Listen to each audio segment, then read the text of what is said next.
Good morning, everybody. Usually when I'm teaching in this space, I tend to be down there and talking with some of you who are here. And it's a very different view from up here, but I'll do my best. I was tempted to just go ahead and sit down there and start. By the way, for those who I don't know, my name is Yudhishthira, and I have many roles here at Ananda. One of them here, of course, what I'm doing right now, but also as a teacher. I'm a science teacher at Living Wisdom School. I also run a center, an Ananda Center in Scotts Valley. And so I identify myself when people ask me what I do. It's always hard to know what to come up with. I tend to think of myself as a yoga teacher first. But this question about that Sharmila read so beautifully, the question of did God create the universe or become it? It would be so easy to toss it off and just say it's just words. Isn't it the same thing? And the answer, as you begin to really think about it could not be more distinct.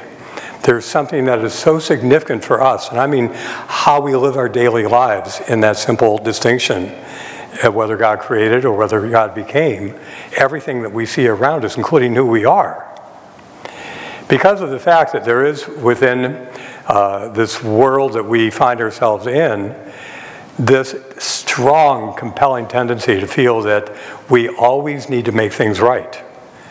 And we're operating in a game that is essentially weighted not in our favor. My spiritual name, Yudhishthira, actually, it connected with me a long time ago when I was reading the Mahabharata. Some of you will know the story that Yudhishthira was the eldest of the Pandava brothers. He was the sort of the leader of the clan. But he had a fatal flaw. And you'll remember that he ended up getting caught up in a game of dice. And he knew the game was fixed. He knew he was going to lose. And he could not help himself. He had to keep playing until he lost everything. And that is very much our story, that we know that the game is rigged at some level. We know that things are not necessarily going to be exactly the way we think they should, but we keep trying. Patanjali's Yoga Sutras is one of the two primary scriptures that we use in yoga. I say primary because of the fact that while we think of the Bhagavad Gita and the Yoga Sutras as being those two sort of bookends, we also have a lot of other scripture here within Ananda that we focus on. To a large degree, the autobiography of a yogi becomes scripture to us as well. But in the Yoga Sutras, it's such an amazing piece of work because it is so condensed, it requires very few words, but there's a lot of information contained. Words are always going to be a reflection of something else. They are not themselves what we are trying to say unless they are, what is the term, holographic. Holographic refers to writing, and where the words that are written are the same as the writing itself. And so the Patanjali's Yoga Sutras comes very close to that. And the first three Yoga Sutras, if you really get them, you don't need much else. The first Yoga Sutra, I think the Swami words like this, and the subject now is yoga. I think that's how I put it in Demystifying Patanjali. And the emphasis, of course, is on that word now. The second one, so now we come to the subject of yoga, was the way it was oftentimes expressed until Demystifying Patanjali came into existence. But the second sutra is one that is oftentimes, if any of you go to the Ananda Yoga Studio in Scotts Valley, on the wall there is the second sutra, Yoga's Chitta Vritti Nirod. Yoga essentially is any practice that will calm the spinning whirlpools in our mind and our hearts. And when we do that, and this is the third Yoga Sutra, we abide in our true nature. So if you get those first three Yoga Sutras, they pretty much cover it all. But the first one is especially interesting because there is that word now, the subject now. And it means that there was a subject before and that there's going to be a subject after as well. And what are those two subjects? Well, the subject before ends up being what we call Sankhya. Some of you will know the word. Sometimes it's spelled S-A-M, sometimes with an S-A-N. But Sankhya philosophy essentially says that the world and the things in it, I and the other people in it, and here's the real kicker, all right, God is not here. We are all individual and separate. Now it goes into some pretty extreme language about the individual mind or the individual soul being separate. But really what it's talking about is this. Obviously, we are all individuals. We are all separate from one another. Obviously, there is something that's distinct between the chair that Jyoti is sitting on and the chair itself. You know, those are two different things. And yet, we always find that less than satisfying, don't we? There's this continuous reaching outside of ourselves, trying to organize the world and organize our lives. Now, on the other end of that simple teaching, and now we come to the subject of yoga, there is something anticipated, and it is the other end of the spectrum, which is God is never distant. God is always present. God is omnipresent. God, in fact, has become us. So there you see within the first Yoga Sutra, did God create the universe or become it?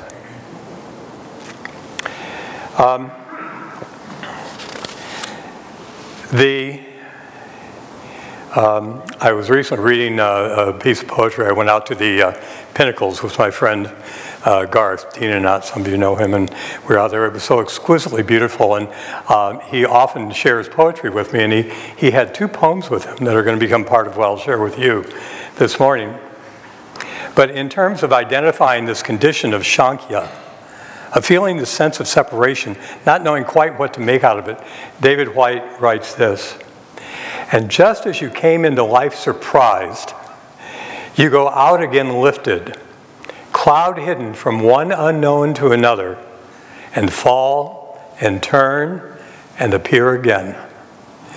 And that so much describes that condition that we find ourselves in, of always trying to get it right, failing and coming back around to try give it another shot, even though somewhere within us we probably know the game is slightly rigged. Sankhya is interesting because of the fact that there's a magnetism to it.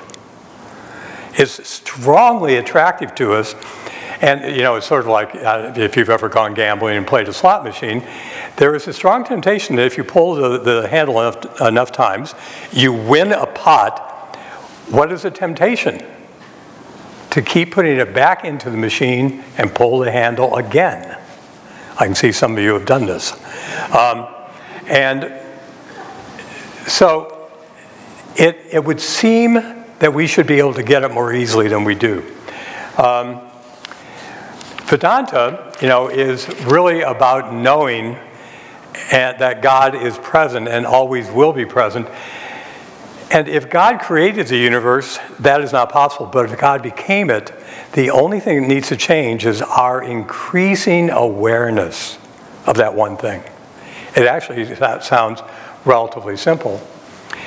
In Sankhya, we're always avoiding pain, always trying to find pleasure. We're back and forth in that, you know, in that sort of back and forth. It's almost like a tennis match. You're bouncing from one court to the other. As I mentioned, I've had the blessing of being able to serve in a lot of different capacities here at Ananda. And about 25 years ago or so, I started the center that's now in Scotts Valley. And when I first began to teach, I also began to teach yoga classes at the same time. And so as a yoga teacher, I've taught in a lot of different environments with kids at Living Wisdom School. I've you know, taught to a lot of adults. More recently, I'm involved in training programs here with my teaching partner, Viveka Devi, who is among the other 140 people who are in Israel, I think. But the one place that I have found that I think I love teaching the most, and you know, maybe I shouldn't balance these things out. But one of my best and favorite teaching situations is at a recovery center in Scotts Valley. The recovery center in Scotts Valley is a residential program. People were there because, well, that's sort of their last stop before they go to jail or die. And so this is a place where people have really, really tried their best to make sense of everything that's going on and not been successful. Yet, I have this admiration for addicts. And the reason I have this admiration for them is because they, at least, recognized that something was not right in their lives. And they tried to find something to make it right. Drugs and alcohol clearly become part of the problem. But these are people, addicts, who have done their best and been able to recognize that something is not working well for them. And so when I teach yoga to these people, one of the beautiful things about it is that they have already come to understand things aren't right. So they're sort of an easy audience in some ways. And in a short time, in 1 hour, in 1 hour with the adults in particular, I can see such a change. I can see so much that happens for them because in the practice of these teachings of yoga, and especially with the teachings of Yogananda, what we find is that we have not only one tool, but many tools that can be used to make sense of the difference between did God create this situation or did God become it? And we begin to realize that God became everything, including all of us. You know, there's one yoga posture, and again, those of you who are hatha yogis will know this one. It's called Jatara Parivartanasana. It's a double spinal twist. So we're not going to do it right now, but I want you to at least picture yourself lying down on your back on a yoga mat, and that you're going to go ahead and bend your knees, put your feet flat to the floor. You're going to slide your hips to one side and let your knees and legs travel to the other. You're going to lift your head up and turn it to the side and extend your arms out. You're wide open, especially here in the heart. The affirmation that goes with that simple pose is one that is a pivotal one for all of us. And we're going to practice it together. And so I would encourage you to listen to it first, and then we'll say it. But you are going to say it inwardly, all right? You are going to say it inwardly. I'll say it outwardly. The affirmation goes like this. I open to the flow of God's life within me. All right? I open to the flow of God's life within me. I'd like you to close your eyes. And remember, I'm going to say this aloud. You'll repeat it. I want you to listen to the voice in your head. So loudly inside your mind, please say to yourself, I open to this flow of God's life within me.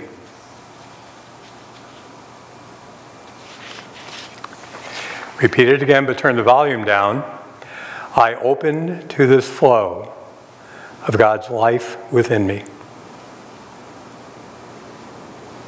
Now whisper it to yourself, I open to this flow of God's life within me.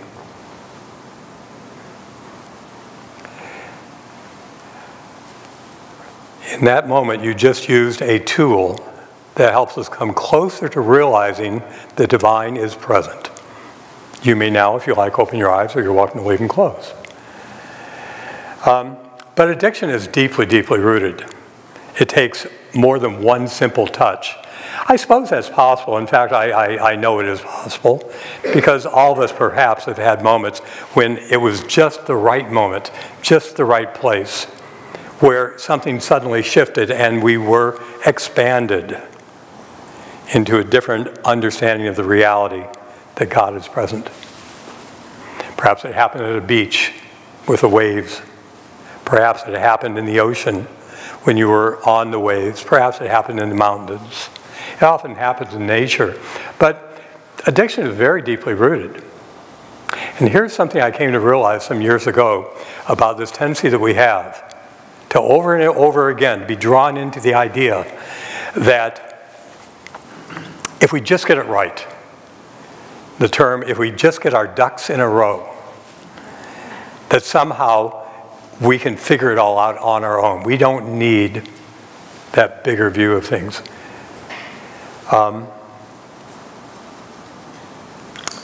There's a rock and roll band from the 1960s. Do any of you remember Buffalo Springfield? Yes, some of you must be old enough to remember that. My friend Gary does. They had a song, "Something's happening here. What it is ain't exactly clear." And that's sort of the place that we find ourselves in, that we know something's not quite right, but we keep trying to make it right. This tendency to be focused on making the world the way you want it to be was illustrated to me many years ago. I had a friend who was a friend of my father's, actually, and so she was supposed to be caring for him by living there with him. You would have needed to understand a little bit more about my dad to understand how he ended up with a friend like Helen Jean, but that's another topic. Helen Jean was a staunch believer in the power of raw food, a raw food diet, fasting as a way of healing. And by the way, I'm not saying any of this is not at least in part true, but she also had this alternative view that doctors and Western medicine and medicine itself was evil. All right? She had this strong belief. And so she felt that if she could just eat enough raw food or fast enough or exercise enough, that the advice that she had heard from the doctors when she did see them was that you have uncontrolled high blood pressure and you're going to have a stroke, and she refused to take the medication. So I walked in one day and I saw Helen Jean sort of slumped on her bed, and one side of her face was all saggy and one arm was limp. She'd clearly had a stroke. She was still a little bit conversant, so I was able to get through to her, and I said, "Helen Jean, you've had a stroke." She said, "No." It looked interesting to me because it was apparent to me that she had. I said, "I'm going to call the ambulance. If we get you to the hospital, they'll have a medication that may reverse your symptoms if we get you there fast enough." She glared at me through the one good eye and said, "No." Her belief was so rock solid that it didn't matter what had happened. But there was another curious thing about it, and it was the fact that Helen Jean, as she was sitting there, seemed unaware that anything had happened to her. She didn't seem to get it. Well, the ambulance came, we got her to the hospital, I sat in the exam room, and again I witnessed for myself the fact that she did not understand that something had happened. I talked to the doctor afterwards, and he provided me with one of those big aha moments about this condition that we all find ourselves in. The situation is called anosognosia. Have any of you ever heard the word? Anosognosia. It's a great Greek sort of oriented word. All right? Basically what it comes down to this.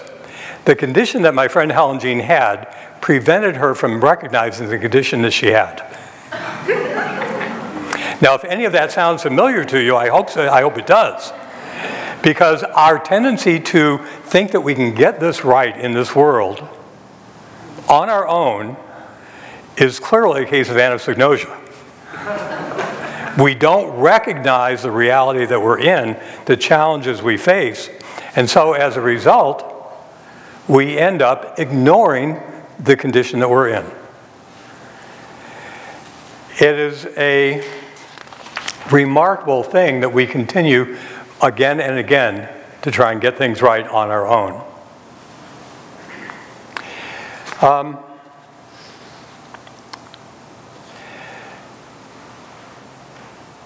We have to find in our lives, if we're going to overcome this at all, we have to find a way to have the magnetic quality of our willpower stronger than the magnetic pole of the delusion in which we find ourselves. Yogananda offered, among the just countless tools that he provided for us, he also offered some very concise teachings. And for those of you who are teachers, or for those of you who just share these teachings with others just because you care about them, there are a couple things to keep in mind. And by the way, these things apply strongly, especially this first one. Well, I take them both. Both of them apply to addiction, both physical addiction to drugs and alcohol, but also to our situation as well. Yogananda taught, here's one, if I could bold it and put it up here, it would be, environment is stronger than willpower. You've all heard it? Environment is stronger than willpower. In the case of addiction, consider, for example, at the Camp Recovery Center where I teach, one of the reasons people go there is because they need an environment that is stronger than their addiction. Why do people go to 12-step meetings? Because they need an environment that is stronger than their addiction.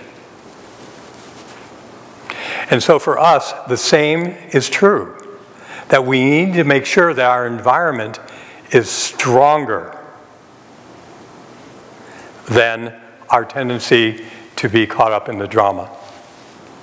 And so we come to places like this. And so it is that for the addict, they go to those 12-step meetings, and there are certain things that we can begin to employ, certain things that we can do that help to create a stronger environment. None of these are going to be brand new to most of you, but putting them into practice is really the secret. And so oftentimes that, again, takes an environment where the practice will take place. But here's a few of them, all right? Spend more time with people and in places where you feel God's presence within you and around you. One of the things that I find so uplifting about spending time with people in recovery is that they are so ready. They have exhausted all other efforts. We can learn something from that. Rather than getting to that point ourselves, we can be wise. We can be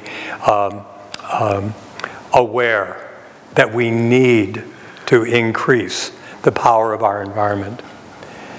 We can also create sacred space in our homes.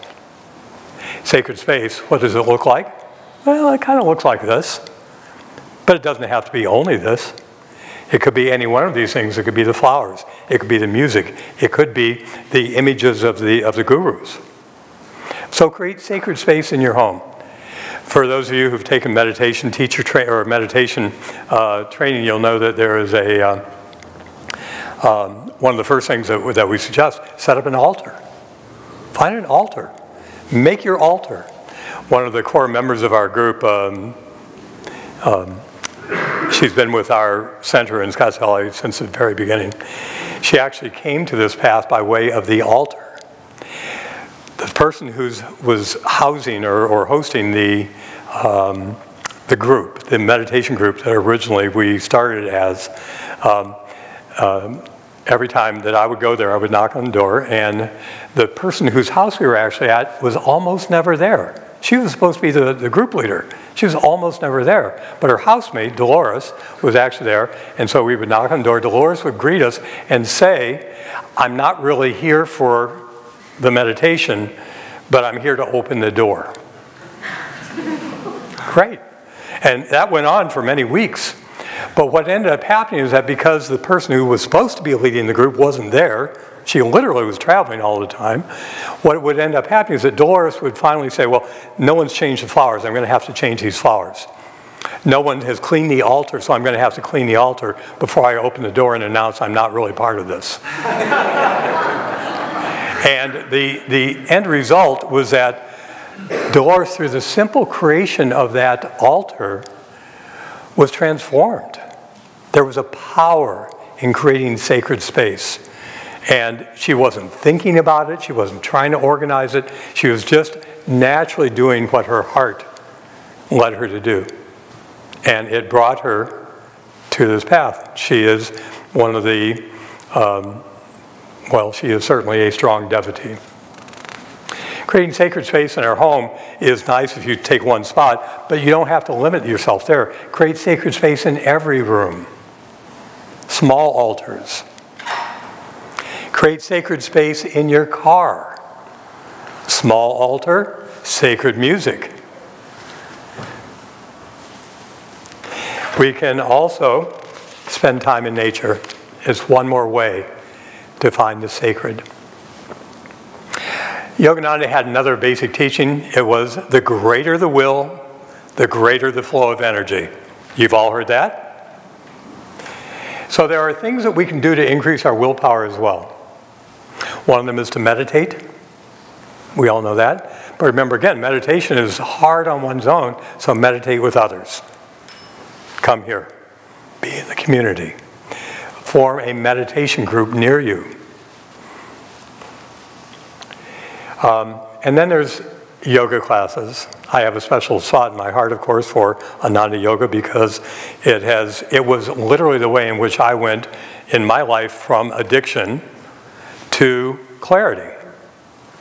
It was all through Ananda Yoga. It was a combination of the yoga postures and the affirmations. You know, the Camp Recovery Center where I teach, one of the interesting things to watch is that these are people who are journaling all the time. It's part of the process. They're journaling, journaling, journaling. So they have their journals with them during the yoga classes. And I can oftentimes, it took me a while before I realized what was going on. During the time that we were doing our practice, the Hatha Yoga postures, and using the affirmations, people were writing things down. And it wasn't the yoga postures they were writing down. It was the affirmations. Those affirmations are powerful. They're transformative. They break through the tendency that we have to think that we have to organize things and get us to the point of realizing that God is already organizing all that's going on. God is the master organizer. It's all good. Everything is cared for. So, some of you might not think of yourself as Hatha yogis, but give it a try. We have lots of lovely Ananda yoga teachers here, and lots of classes that are offered to you here. Attend them. See how you feel before and after. It's an amazing difference. But use the affirmations in daily life as well. One of the things at the camps I've learned to do is I have a copy of all the yoga postures and the corresponding affirmation that goes along with them. Let me share one with you right now that I have sort of added. It came as part of, I don't know, I've used it for years. Go ahead, let's close our eyes one more time. And say to yourself, again, we'll use the same regression, I stand ready with my heart wide open to receive divine guidance in my life. Repeat it to yourself. I stand ready with my heart wide open to receive divine guidance in my life.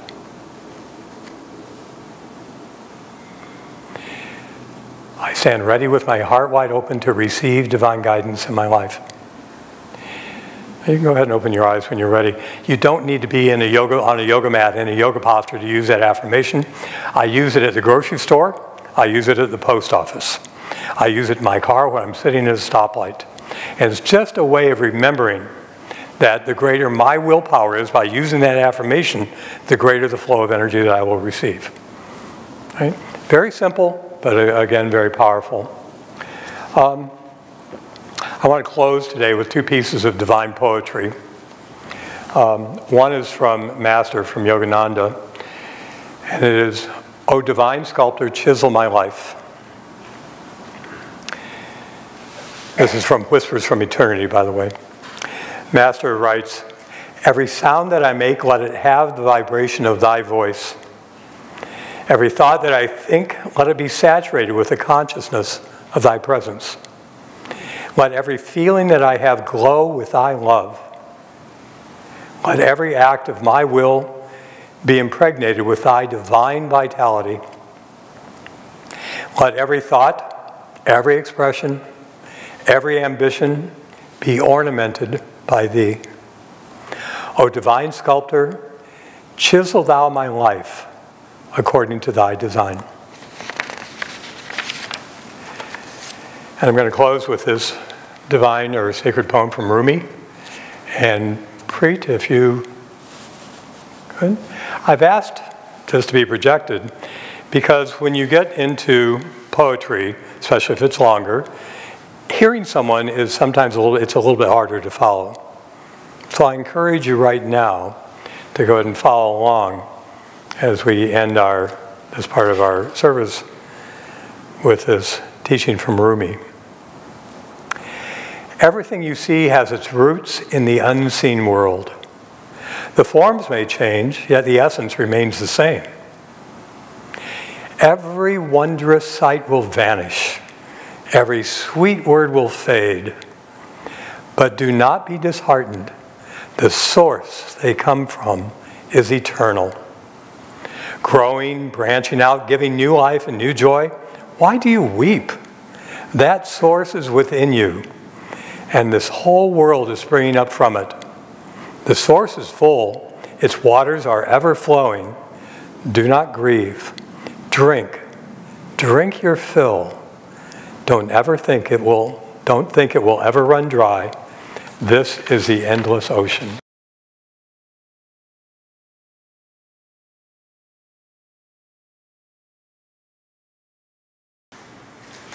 Praise ye the Lord, all creatures, He who did make the mountains, He who did make the woods and fields, He who made the sky.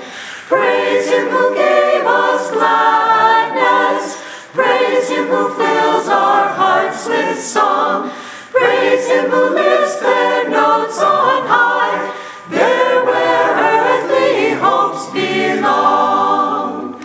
Praise ye the Lord, all creatures, He who did make the seasons, He who did make the hush of night, He who made the sun. Praise Him who gave us laughter, praise Him who taught our hearts to love, praise Him and thank Him, everyone. Seek Him in His light above. Praise Him who gave us laughter. Praise Him who taught our hearts to love. Praise Him and thank Him, everyone. Seek Him in